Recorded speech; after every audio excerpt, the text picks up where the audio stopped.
Analysis. I'm now joined by William Courtney in Washington, D.C. He's a former U.S. ambassador to Georgia as well as Kazakhstan. He also served as special assistant to the U.S. president for Russia, Ukraine, and Eurasia. He's now an adjunct fellow over at the RAND Corporation. William, it's a pleasure having you on the show. Because of the conflicting reports coming out of Soledar, I want to begin by asking you about this, the dynamic between the Wagner group and the Russian army. Yevgeny Prigozhin is being seen more. He's being more vocal about the faltering military campaign and is essentially painting the picture that the Russian military is incompetent. I mean, what is your assessment of having both a state army as well as a paramilitary group on the same side and on the same battlefield? You're quite right to point out that this is a risky, unusual activity. There's another paramilitary group of a bit less consequence run by Ramzan Kadyrov, who is the overlord of the Chechen region of Russia. Both Kadyrov and Prigozhin have strongly criticized the Russian military for being incompetent.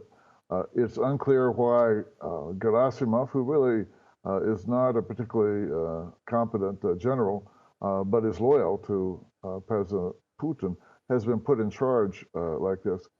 General Surovikin, who, when he was appointed, both Prigozhin and Kadyrov praised him as a competent commander, which he appeared to be in Syria, although a brutal commander.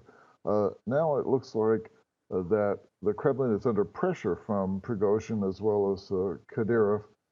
It's possible that if this new arrangement doesn't work any better than the previous arrangement, that Prigozhin and Kadyrov could turn their criticism toward the Kremlin.